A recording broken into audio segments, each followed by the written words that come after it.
មកតប៉ែ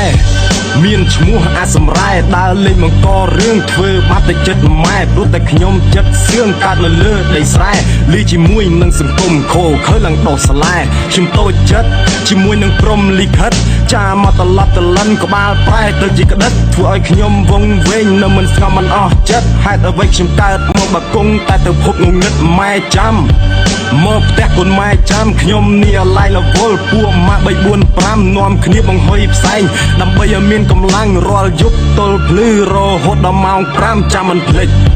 ខ្ញុំមិនដឹងធ្វើល្មិចខំប្រឹងណាស់ដែរតែនៅតែកក្រិចធ្វើចិត្តឲ្យសបាយតែទឹកភ្នែកជ្រិច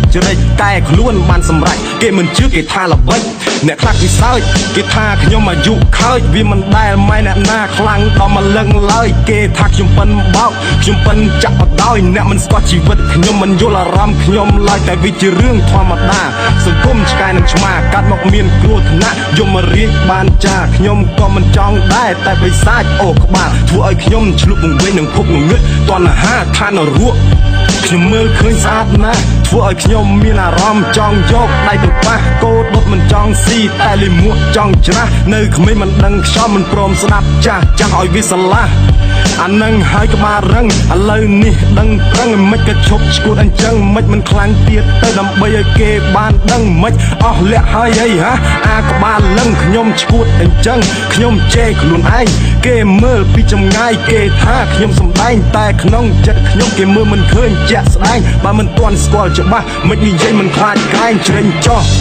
បលឺហើយជ្រេញចោះខ្ញុំខ្លួនតែមួយមិនអាចគប់ចិត្តអ្នកទាំងអស់ខ្ញុំឥឡូវកាន់សិលមិនដូចពីមុនសោះគិតច្រើនខ្វល់ច្រើនមានរឿងមិនចេះចប់ពីធម្មតាទេបើយើងនិយាយចេញពីអារម្មណ៍គេថាយើងឈួតបែបត្រូវថ្នាំសន្ដំនៅពីមុខធ្វើល្អនៅពីក្រោយនិយាយតាមឡើងហំនៅពីមុខគេមិនហ៊ាននិយាយចំ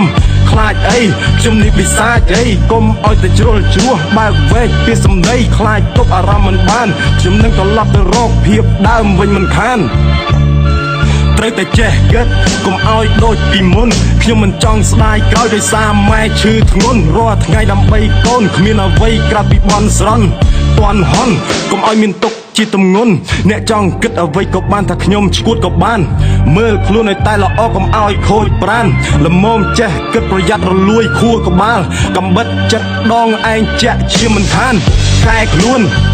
ខ្ញុំរៀងហើយពេលនេះសំកែខ្លួន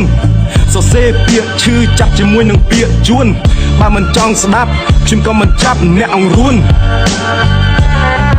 កែខ្លួនត្រូវតែហ៊ាននិយាយថាកែខ្លួន